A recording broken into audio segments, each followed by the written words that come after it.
Hello, everyone, and welcome to another episode of Beyond the Dais, a podcast about the stories taking place in and around El Paso County, Colorado. I'm your host, Scott Anderson, and today we're going to take a little trip outside of El Paso County, Colorado. This is a very rare occurrence and one I'm really excited for. My two guests today are actually joining me from Gaston County, North Carolina, way over there on the East Coast. These two guests are Adam Gobb, the Director of Communications there at Gaston County, and Janet Schaefer, the Budget and Strategy Director. How are the two of you doing today? Doing Great. good. Yeah.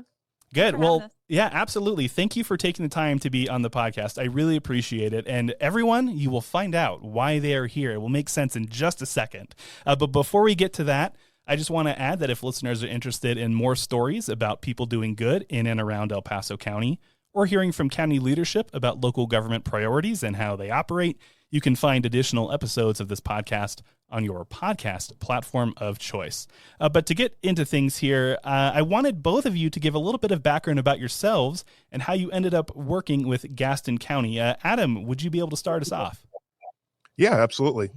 We had talked a little bit before we started recording, and my background is a little similar to yours, Scott. I have a background in journalism. I worked for about a decade in newspapers out in Arizona, which is where I'm from originally. And then we moved to North Carolina in 2017, spent about 4 years working in the television industry. So I worked as both an executive producer and an investigative reporter in New Bern, which is out on the coast, and then in the Charlotte market, which is where Gaston County is basically in the Charlotte metro area. We are immediately west of Mecklenburg County, which is where Charlotte is. So we've, my family and I, we've lived here since 2019, started working for county government in 2020, in February of 2020, literally weeks before the pandemic started. So the county had gone without a PIO or a communications director for nearly 12 years before I was hired. So I basically got to hit the ground running with a blank slate, and starting the podcast was one of the first things that kind of came up from talking to Janet. She's a big podcast aficionado, and we just kind of gone back and forth on some stuff, and it just kind of naturally was like, well, why don't we do one? Yeah. We'll get into that more a little bit later. Yeah, no, you know what? Why don't we do a podcast? Always a great question to ask yourselves. All right. Well, Janet, how about you? Tell us about your background. Yeah, sure. So I am actually from Gaston County, which I joke that that's why Adam wanted me to co-host, because I sound like I'm from Gaston County. Yeah, she's the local flavor. I'm the local flavor. So I've been with Gaston County for roughly 13 years, and I have a completely different background from you all. I started out as a social worker, and then I went into city planning for a little bit, and then now I'm a budget and strategy director, which has nothing to do with social work either. But really what that means is I've just, over the last 13 years, have become a huge government nerd, as I'm sure you are now too, Scott. I'm working on it. I'm working on it. Yeah. It's very fascinating. There's always, there's just so much that goes into local government. And also I'm a big podcast nerd, as Adam said. So the two things just kind of made sense. Mm-hmm. And I love both. So here we are. Yeah. Roughly 4 years later, still doing Savvy Citizen. Yeah. That's awesome. And one of the things that, and we can talk about this a little bit later, but because it got brought up, I really appreciate, like, the podcast medium is not exclusive to people who went to school for broadcasting or journalism or public speaking or any of that. Like, it really is one of those things where, as long as you're passionate about a thing and you know how to talk about a thing, you can podcast, right? And that's why I think it's so great to be able to have things like government podcasts, right? Like, it's one of those things where, yeah, most of the people who are involved may not have gone to school to do the thing, but it's, brings together people who are passionate about a subject and are able to talk about it, at least with, in my case, a little bit of education, not too much, but yeah, so that's really great. I love that dynamic that the two of you share and having those different backgrounds and being able to do that. So that's really interesting. Adam, you are in the communications department. Janet, you are in the, is it the budget department? Is that correct? Budget and strategy. Budget Yeah. and strategy We do departments. we do grants also, so a little bit of ARPA too. Oh, okay. Well, speaking my language. So can both of you talk a little bit about how your departments operate? Because that's definitely one thing I've learned that in government, that even though the department names may be the same, operationally, they may work on pretty different things. So Janet, let's start with you. Talk a little bit about how your department operates there in Gaston County. So we're a pretty small department, and we work closely with the manager's office in Gaston County. And before Adam was here, we were trying to squeeze in some of that public information stuff, and it was just, we weren't as good as Adam, but it was tough. So we're glad he's here. But we do budget. So we have a roughly $350 million budget in Gaston County. I think it's more closer to 400 now.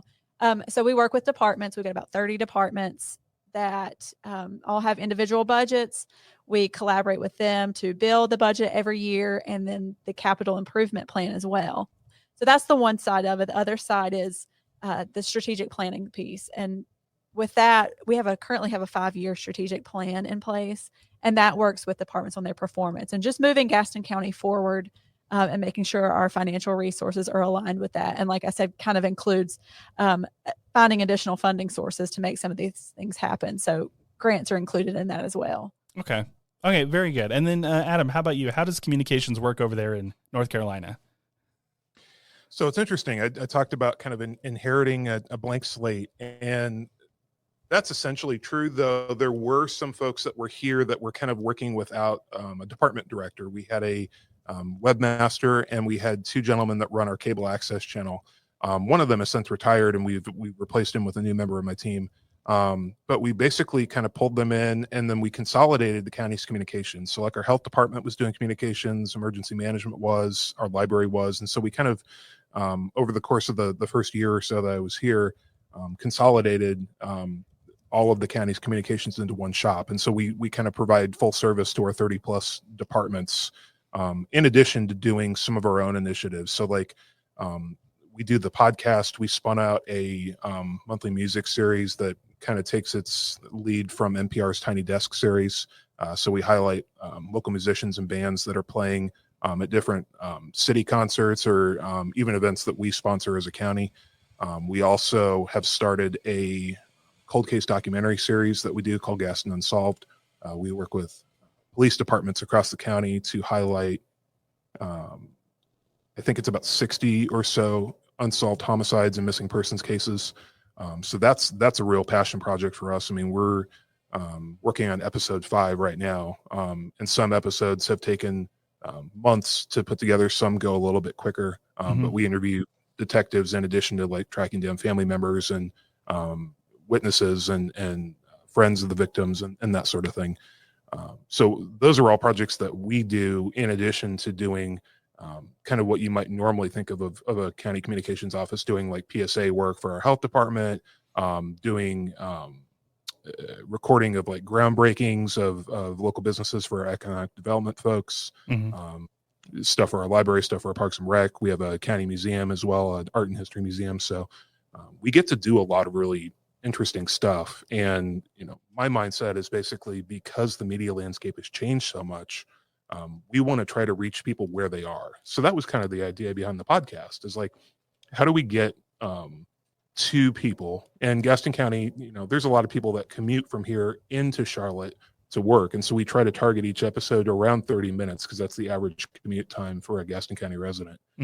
So the idea was, you know, throw it on in the car, you can listen to it on the way home or on the way to work in the morning. And a lot of what I've been able to do here feels a little bit like building the airplane as you fly it.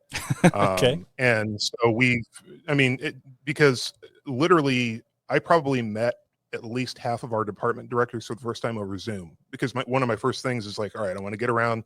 I want to meet all the department directors. I want to meet anybody in these different departments that's doing any sort of like community outreach or marketing or communications. And COVID happened so quickly that then we were doing press conferences and shutdown orders. And, you know, I was bunked with the manager and with the board of commissioners chairman and in meetings, you know, 4 or 5 times a week. And so it just, you know, it sidetracked so much of what we wanted to do. And then a good part of the first year and a half or so that I was here, a lot of our communications work was based around COVID, whether it was, you know, encouraging people to get vaccinated or wear masks, or explaining some of the either the local or the state orders and how they impacted residents and businesses. We were even involved in terms of helping set up like a hotline for people to call in and if they had questions about the stay-at-home order that was issued in March of 2020. And then we helped set up a vaccination registration database as well, both a phone bank and an online form to get people vaccinated, because our health department took the lead on doing that. So we were super involved in doing that, and it took a little while for us to kind of get to some of these bigger projects that were kind of dreams. And honestly, some of it is we sit around as a team, whether it's my team on communications, which is a team of 6, or Janet's team, because she's got, in addition to herself, she's got Elizabeth McGee, who's a budget analyst, and she's one of the co-hosts for the podcast. Our team also works really closely with her and Ashley Rom from her team to do the annual report every year. So our 2 departments collaborate a lot, and we have a really good relationship, which is great. Yeah. Yeah. And from the budget standpoint, we do have some requirements to do some public outreach.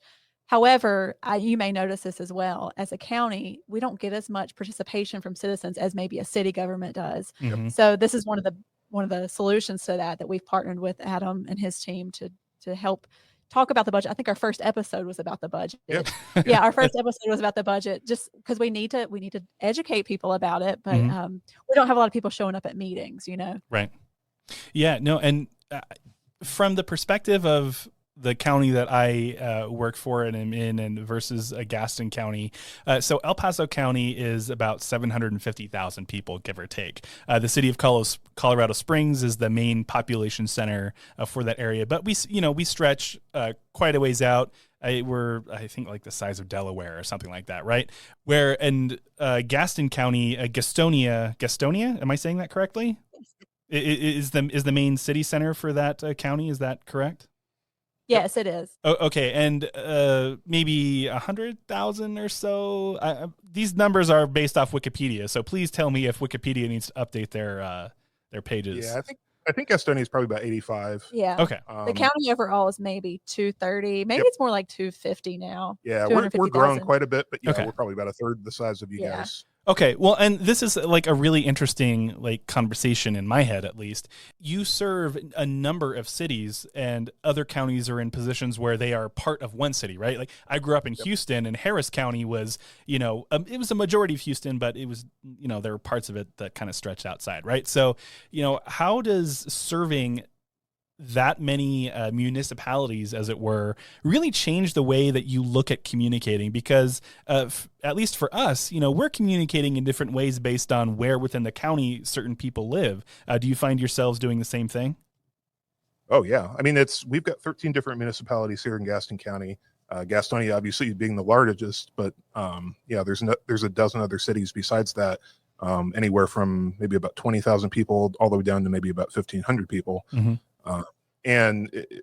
What is a challenge for us, I think, and Janet kind of alluded to this a few minutes ago, most people don't typically think of themselves as a county resident first. They think of themselves as a city resident first, unless you're in a very rural county where there's almost no cities, and then maybe that's a little bit different. But for us, most of our folks, think of themselves as, I live in Mount Holly, or I live in Belmont, or that's what they're going to tell people when they ask, or they're going to say, I live in the Charlotte area. So trying to develop a sense of identity around Gaston County for people that have lived here for generations, and for people that have moved here and treat it more like a bedroom community, trying to bring people together to understand there's a lot of different things to take advantage of. And we partner with a lot of those municipalities to, going back to talk about the music series, we partner with them specifically to bring in bands. We have them come in, we'll interview them, and then, we'll preview, hey, they're going to be playing at, the summer concert series in Dallas, or in Stanley, or somewhere else. And, we want folks to understand that there's a lot going on in Gaston County that they can connect to. And a lot of it is free. Yeah. And being in somewhat small county, at least in comparison to El Paso County, and fitting 13 municipalities into that county, they're not, a lot of times their staff's not large enough to have a PIO office. And so Adam does do a lot of collaboration just to get the word out about their events and things of that nature. So I think maybe they rely on us, but we rely on them for a lot too. But yeah, For sure. it's been a great way to bring the municipalities together and make us feel like one county instead of 13 different municipalities. Yeah, I really like how you said that, because, we find ourselves in a similar situation at times, because, we do have a lot of those rural communities where, they don't, it's a city manager and they do all the things, right? Well, city is in air quotes there. So yeah, I mean, you do wear a lot of different hats when you're working in county government, I feel. So I wanted to get back a little bit more, talking about the podcast that you two are hosts of. Again, it is The Savvy Citizen, a name I very much appreciate, and you get my thumbs up, stamp of approval for that one. So both of you, it sounds like both of you were around for the creation of the podcast, and you talked just a little bit about why that was important to share information in that way. You talked about people commuting, but I was just wondering if you could maybe dive into that a little bit more and, tell me why podcasting seemed like the answer to that question you had in your minds. I'm somewhat of an absent mother, though, when it's budget season. I will say that. This is the first episode I've done in a while. So, She just kind of throws a sandwich into the room. It's like, yeah, it'll be okay, podcast. I'll get back to you. Hey, you know what? There's no one correct way to parent, okay? So that's fine. Doing the best I can here. That's right.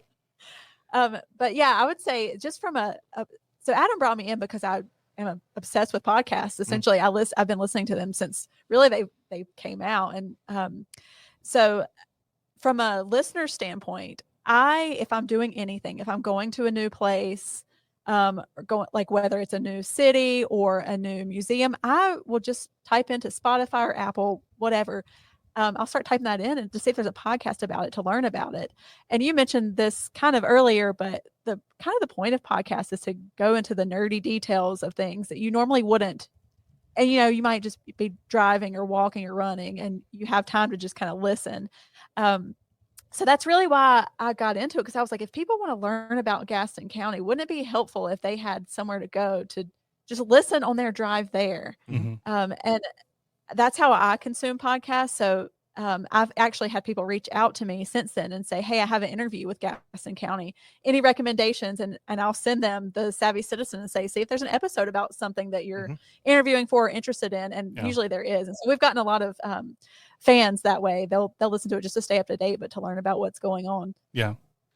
Well, and it's, we initially, I think most of our episodes focused on things kind of going on in the county. And then after the first 6 months to a year or so, we really started to branch out and starting to do more episodes where we would talk to folks that were at nonprofits, or talking to folks at different municipalities about some of the programs they have going on, talking to just people in the community that are doing interesting things. I mean, we've talked to people that are part of like historical preservation societies. We actually had two folks here, one that went to the Olympic trials for swimming and diving, and one that actually was in the Olympics in Tokyo for kayaking. And got to interview them and talk to them about their experience doing that. There's a MMA fighter that moved here, was training in Tennessee, moved to Gaston County, is like starting a farm with his family. Got to talk to him. I mean, it's just we've kind of gone all over the place, and really the idea is like we want people to know more about like what we're doing as a county government, but we also want them to feel connected to their community. So we're committed to trying to tell those stories so that people do feel that sense of place, regardless of, again, whether they're an 8th generation Gaston County family or they just moved here 6 months ago. Mm-hmm. No, I like that. And, I share a lot of the same sentiments. I mean, I think you want people to take pride in what they are a part of, and people living in the county are inherently a part of the county government, right?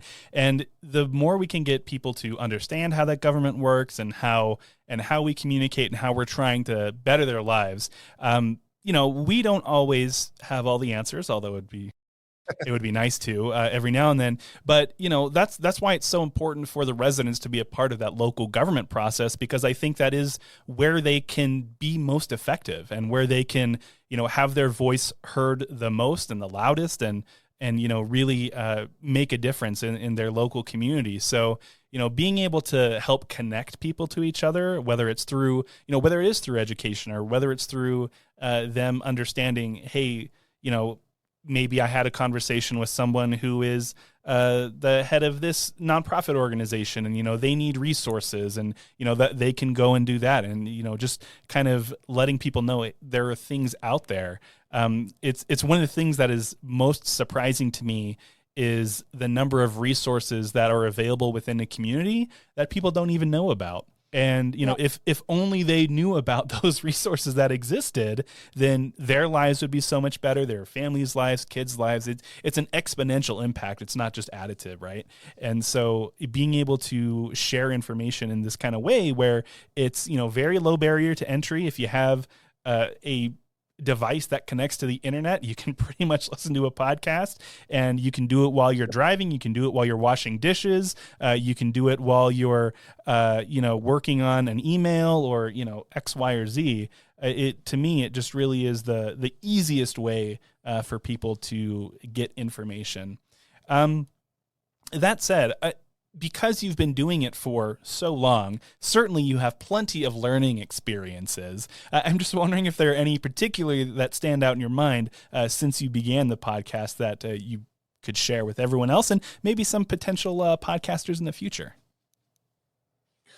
Oh boy, I can start this. Yeah. So, a lot of times when we podcast, I will say, sorry, Josh, cut that out. And the listener doesn't hear that, but Josh, our editor, does. And so I've learned to help him out there from pausing or trying to leave space between conversations to help him edit it out, and he knows what to keep in, what to leave out. You never know what somebody's going to say. Also, you never know what's going to come out of my mouth or Adam's mouth. Yeah. So we've learned to do that. I'm trying to think of what else. We had to bleep a couple people. Yeah, we've had to bleep a couple people, but it was important to the story, so we had to leave those bleeps in. But, our deputy internal auditor was talking about, he was trying to frame the idea of the importance of internal controls, and talked about when he used to work as a bank teller and was robbed at gunpoint. And so, oh, wow. He had some colorful language in there, but sure. It was important to the telling of the story, so we just bleeped it. And people love that episode too. So maybe there's maybe you're onto something. Yeah. But I'm trying to think of what else. Over time we've definitely gotten better at it. For sure. I tend to I'm really informal when I speak, and so I think sometimes that leads to the guest feeling really informal and comfortable, which is good. But sometimes I can ramble, or a guest can ramble. So we're learning how to keep it short. Well, she mentioned Josh Braswell, who is our executive producer and their editor. I started out by editing our episodes before Josh was on our team, so I edited probably almost the first year's worth, and then Josh took over and does a phenomenal job. I mean, he's added so much to it from behind the scenes. He's guest hosted a time or two, but for the most part, he likes to be behind the scenes. We've added in commercials, so we'll basically at the beginning or the end of each episode, or in the middle if it's a long enough episode, he'll drop in commercials that we'll record about upcoming county events to get people connected to what's going on there. And then he's also really good at kind of helping book guests. So we'll do what we call Podapaloozas, where we'll set aside a day or two on the calendar, and we'll try to record anywhere from maybe 6 to 8 episodes. And so that way we're not having to record one every week. We can get a bunch done, and then we've got almost 2 months worth of content kind of set. And especially for Janet's schedule and for Elizabeth on her team, that helps them out, so that it can be a little bit easier to set a day or two aside every other month, as opposed to an hour here, half an hour there, an hour here. And it's less of an imposition for them on their schedule. Scott, I'm curious if you have any lessons learned that you want to share. Oh, gosh. I think it's a lot more of what not to do versus what to do is the things that I've learned, right? No, and I am in a position at the moment, who knows what the future might bring, where, I record, I edit, I produce, I host, I schedule, all the things. I do all the things myself. Everything. Yeah. And to do that for a podcast that comes out on a weekly basis, it's a little bit, right? And learning how to balance that properly with the other, this isn't the only thing I do here, right? So learning how to balance that with the other responsibilities that I have. And fortunately, I have really incredible leadership that, that listens to me when I say, these are the kind of the things I'm wrestling with, that understand, the process and the importance of it. Right. And, it does take a lot of time to create this kind of thing. But it needs to be seen as worth it. Right. And they were there on my corner when I initially, came up with this idea and said, this is how I wanted to do things. They bought in. They backed me when we went to talk to the county administrator about it, and, really sell it to everyone as, this thing that could be really beneficial for sharing the message of El Paso County out. So I think just in terms of a learning experience, understanding what it takes to create, it doesn't take as much time as video. So if you are time strapped, please try not to do video, because that multiplies your time by a factor of probably 3 or 4. But it is one of those things where if you have the right attitude about it and the right people in place, it is something that can come together pretty quick. So, it is a thing that I encourage other people to do as well. But, just to keep in mind, hey, it does take time. It is important to be consistent. And I'd actually kind of want to hear your guys' take on that, because consistency to me is key. I know a lot of other organizations that, they'll do one here, and then maybe they'll do one 3 days later, and then maybe they'll do one 2.5 weeks later, and then, maybe another one the next day, and then another one a month from now, right? So why, in your experience, is it so important to be consistent with this type of medium? Well, we started out that way. We started out by just kind of recording them as we had time, and then we figured out, it's going to help us in terms of getting the show out there to be able to say, you can look forward to a new episode every Monday. Mm-hmm. And there's been very rare occasions where we haven't been able to do that. It's usually holiday related, and then we'll push it out the next day. But for the most part, just about every Monday we have a new episode, and then occasionally we'll throw a bonus episode in there. So if there's something that's coming up that's super time sensitive, mm-hmm. Sometimes it'll be, hey, bonus episode this Friday. But that's definitely helped us in terms of like growing our audience and being able to get kind of a consistent amount of downloads every week, mm-hmm. which has been really good. Yeah, as a avid podcast listener too, I have my schedule of podcasts, yep. much like TV, I guess. Yep. Back in the day, you had the TV guide and you watched your shows, your programs. That's what my grandmother called it, my programs. Yep. My grandma called them her shows. Yeah. So her stories. Her stories. Yeah, there you go. So I know that Savvy Citizen's coming out on Monday, and if I were looking at my list of episodes I need to catch up on, and Savvy Citizen wasn't there for a few weeks, I would probably unfollow thinking, oh, what happened? I do that a lot, actually. So yeah, I've got a schedule, and it's the Daily is one of them every day. And then I know Savvy Citizen every Monday, and a few others I know are consistent. So yeah, it helps me stay engaged. And usually when one falls off after a couple weeks, I'll unfollow because I assume something happened. Yeah. There's a benefit to having Janet get tied up in budget season too, because she'll listen to some of the ones in the spring and go, oh, I didn't even know we were doing that. That was cool. Yeah, I listened to one today that I was surprised by. It was really good. Oh, the Threads. I haven't, not that one yet. I'm behind. Okay. I was out for a week. So yeah. No. And Janet, I know what you're talking about, because there are a few podcasts that I listen to on a pretty regular basis, and I just, to throw one out there, the Rewatchables. I don't know if you are listener or fan. Okay, so that one usually comes out every Tuesday. The new one came out this morning, and it's one of those things where I'm tracking and I'm like, oh yeah, another one, great for to and from the office. I can usually knock one out in a day, and when sometimes there'll be things where they don't record an episode, and I'm like, oh man, I feel totally let down, right? Which is ridiculous, but so that's something I got to work on for myself. But it's one of those things where people are coming to expect it, and when it's not there, maybe it's a letdown in some cases. But to your point, like, well, wait a second, like, well, now I need something to fill the gap, and you find something to fill the gap, and if you like it, you're just going to keep using that to fill in the gap, right? And it's very easy to be replaced in the podcast world. And so, to me, that's always why that consistency is so important, because just because like people may not always listen to every episode, but if they know you're always there, then they know they can come back and always, be saying, hey, is this something that I'm interested in? Is this something that I want to engage with? So yeah, no, I always think that's a really important conversation to have with any type of content creation, really, but especially this type of medium. Exactly. So tell me, what episode are you guys on now? Like, how many have you recorded at this point?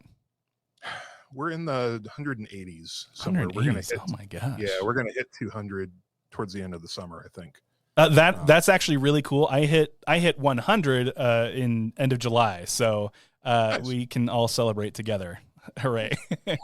No, it's amazing that we've made it this far, because I don't know when we set out on the journey that it was like there weren't necessarily tangible goals of like we're gonna record X number of episodes or we're gonna do this, but I mean we pushed up over 10,000 downloads last year sometime, and we're steadily continuing to just kind of grow. And it was weird. I was at an event last year, and somebody came up, and I was talking to somebody else, and they're like, "Oh my gosh, you're the guy!" And I'm like, "Hi." That's what? Always a really scary thing. You're the podcast guy, and I'm like, "Oh yeah," like I co-host some of the podcasts. She's like, "I have a crush on you," and I'm like, well, this just got awkward. She said you were her podcast crush. Yeah. I remember that. We were like a county trivia or something. Yeah. That hasn't happened to me yet, Adam. Scott, has that happened to you? No. And actually, there have been people who have told me that, hey, I listen to the podcast and I used to like you, but now I'm not so sure anymore. So it kind of the opposite effect. But Adam, no, hey man, that's really cool. Good for you. Yeah, don't tell my wife. You know what? I'll keep that part out of, no, I won't. Who am I kidding? That'll definitely be in the episode. So in all of those episodes that you've done, do you guys have a favorite that you remember that was either like really enjoyable in terms of the conversation or a really educational for yourself? That's one of the things that, again, doing this, like, I think I've learned more than anyone else, right? Like in this whole process about, how government works and all the organizations that exist within this area. But for you guys, each of you can pick maybe what your one or two favorite episodes were. So I'll jump in with two, and they're actually neither one of the episodes I was directly involved with. And I feel really fortunate because like we have a couple members of my team and again, a couple members of Janet's team that are now kind of rotating co-hosts on the podcast. One of the things we started doing about a year and a half ago is we'll start to do field episodes. So we'll take some of the roadcast equipment out and we'll literally do kind of like a walk and talk sort of thing. Almost like a, This American Life type field report.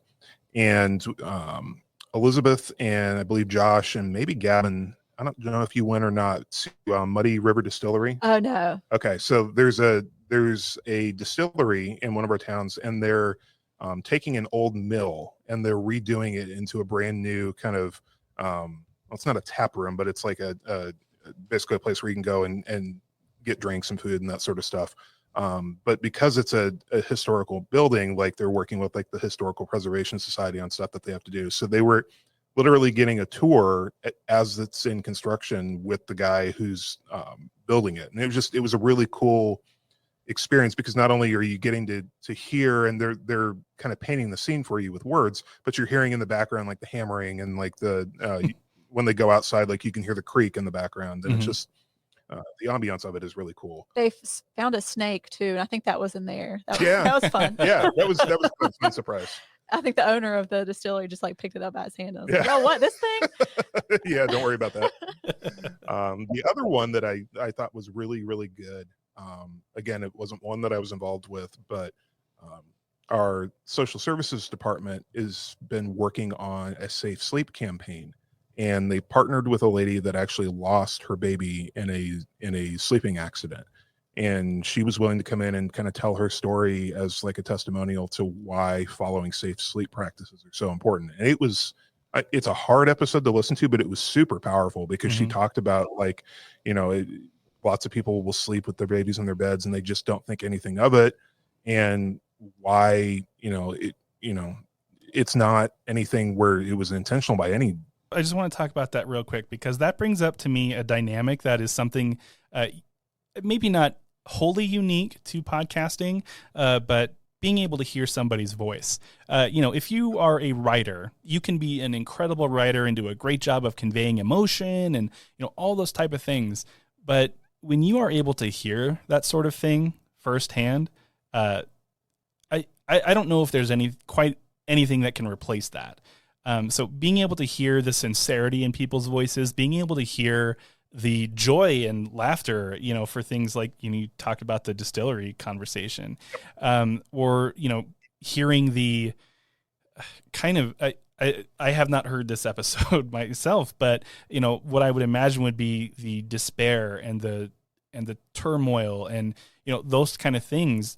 That is extremely powerful and something that is really hard to replicate in the written word, or even when you have like a visual component to it. I think sometimes that can, your eyes can get distracted by things sometimes, and maybe you don't hear the whole thing because you're a little distracted. But when you're listening, you're using that one sense, and it makes you, to me at least, it makes you really focus on what people are saying and how they're saying it. And in having these conversations with people that, like say an elected official, right? I think especially today, it is difficult for people to take people at their word. It's difficult for people to just say okay, right? And there's nothing wrong with that. There's certainly a lot of reasons why that might be the case. But when it's elected officials or county employees who really are have a desire to serve people and to make the community better, I think it's really easy for people to, if they're see it on the news or if they, read about it in the newspaper, it's very easy to dismiss that and be like, whatever, they're just, looking out for themselves, or, they have an agenda or whatever. Right. But when you hear somebody, it's really, unless you're like a professional actor of some kind, it's really hard to mask genuine emotion. And being able to get that out of people, I think, is something that podcasts can uniquely do. And so in the way you were describing that conversation with that Safe Sleep campaign, you talk about powerful, right? That's just something that as you hear it, you're in that emotion with them. You're sitting right next to that person as they're telling the story. It's like they're telling the story to you. Which again, and Janet, I'm very curious to hear your favorite episodes here in just a second. But as someone who listens to podcasts, talk to me really, really quickly about that idea of sitting next to the person who's telling you those stories as like the host of the podcast.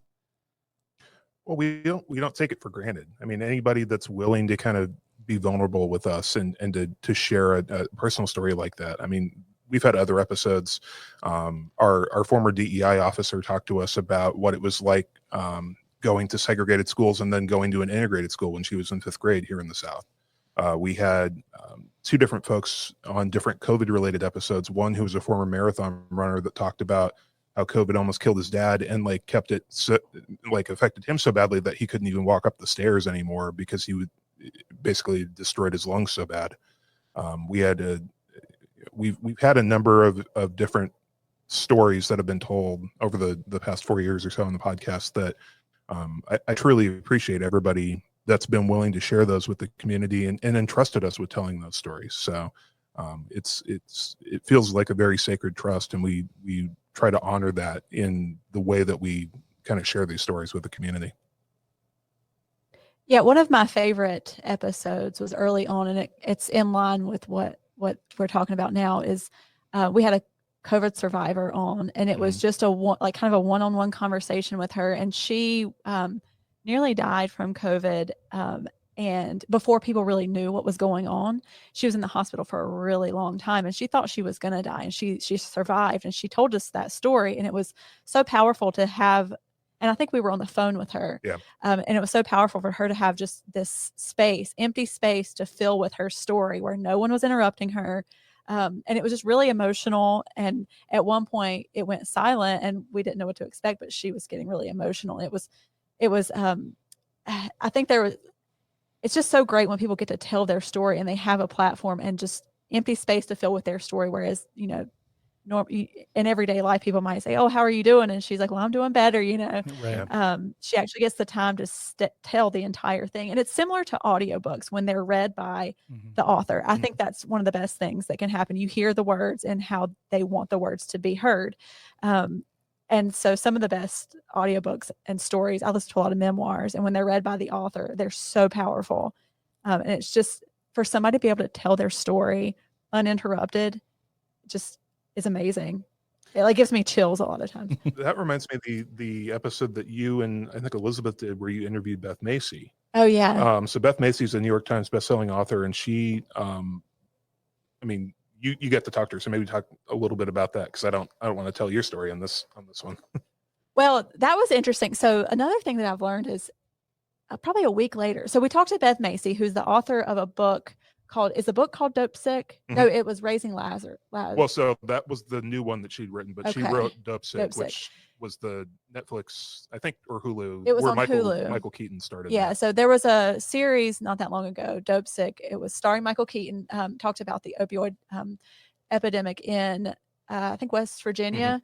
And the author spoke to us for free, which is amazing to me. Yeah. Because like a week later, she did a paid event at Gaston and said the same things. And it's just amazing that people are so willing to do podcasts. Yeah. It's so cool. Anyway, she was telling us the story behind that. It was just really interesting. She does a lot of work with that community, and she tells a lot of really powerful stories about, I think during this opioid epidemic, there's a sense that like, well, once you go down a certain path, there's no coming back from it. And a lot of her stories were, no, actually, that's not true. A lot of people come back from this and are better than ever. And to actually hear that, like that hope, it just gave me so much hope for the future of people affected by it. Mm-hmm. Yeah, that sounds awesome. It really is a privilege and honestly like a blessing to be able to do this kind of thing where you do get to hear those stories, because I'm kind of like I said earlier, like it's not every day that people will just be able to talk about these things. Janet, like you said, when you give them the time and the space to be able to share their stories, that's when you get the best, I think, out of people. And, there's just so much that I think that people can learn from each other and from people's experiences. And we just have to give them the time to share that, and then take the time to listen and take out of that what we need to. I honestly think I could have this conversation go on for another 3 hours, but I do want to be cognizant of the time. So I just want to ask before we close things out here, is there anything else that you think would be important for listeners to know about, whether it's about podcasting in general and the importance of it, or anything out there in Gaston County that you want to share? Janet, let's start with you. Okay, I can add this. I don't know where this fits into this conversation overall, but Adam briefly mentioned the Gaston Unsolved series. And I want to talk about that again from the side of a listener of podcasts. I listen to pretty much every true crime and podcast, and that's a really popular genre of podcasts. It's probably where podcasts got popular, is that genre. And I will say, if you listen to a lot of those, Scott, do you listen to any true crime? I listened to the Serial podcast series, okay. And then I did listen to My Favorite Murder for a little while, but yeah. So I know a few of them. Yes. If you're familiar with them, a lot of times there's an adversarial relationship between the podcasters, the hosts, and the local governments, because it puts them, the podcasters a lot of times like almost blame the local government for not following through on things and not getting this case solved. And one thing that I think is so interesting about what Adam's doing with Gaston Unsolved is it's not an adversarial relationship. Our public safety is like, no, help us solve this. Like, we need all the help we can get. This has gone cold because we've run out of resources and we've run out of time, and there's no energy left for this. And so it kind of breathes new energy into that, but not in an adversarial way. So I think that's something that maybe more local governments should do is work with their law enforcement. And I mean, because true crime is so popular, we have listeners that love it, and it's local, so it hits home for them. So you might get somebody who knows something that has never been told to the public safety before. Right.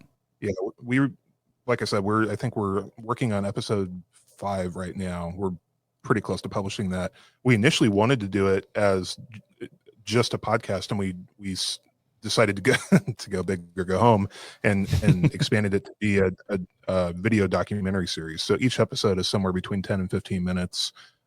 There is a lot of work that goes into doing that, because as you mentioned before, I mean, when you go from just the audio format to adding video, like, it expands your time and the need for resources, exponentially. Yeah. But we've actually, we have heard the second episode that we did, the detective that's the lead on that case told a local media outlet a couple weeks after our episode came out that they had gotten some new leads in that case. Crazy. So It almost makes me wonder, should the future of public safety include, a lot of times they do have public information officers, but should they focus on podcasts? Because this is a new thing in public safety and helping get cases solved. So it almost makes me wonder if there should be a new focus for that within public safety departments and local governments. Well, I think you've both mentioned it. Like, so much of it is just a time thing. Like, it's like everybody is juggling so many different things. And, we're unique in the sense that, like, we're the only county with a county police department. So, like, in most cases, it's a sheriff's office. And we do have one, but they primarily oversee the jail here, whereas our county police department does a lot of the police work for the rural parts of the county and for the smaller cities that don't have their own police department. So we work with them really closely, and then as well as the municipal police departments. And, they're just not big enough to have a dedicated cold case detective. And so just they divide up the cold cases among their active detectives, and, they have to work on the cases where there are leads and where there are priorities. And 95 to 99% of the time, that's the more recent cases. And so the other ones, they just can't get to them. So being able to bring some of these to light and get them shared in the community and get people talking about them again, it's often said that, like, you may know something and you have no idea how instrumental it may be, even if it seems insignificant to you. So, right. If we can help at least one family get answers, that would be huge. So that's the hope with that series for sure. Very good. Well, again, I really appreciate the two of you taking the time to do this today. It is a great and unique experience for me to be able to speak to someone else in county government who does this. So thank you, Adam and Janet. I appreciate the work you do there and the work you're doing to share all these stories around Gaston County. So thank you for the work that you do and for taking the time for me today. Absolutely. It was great to get to talk to you. Yeah, this was fun. Thank you. It was fun for me too. Thanks.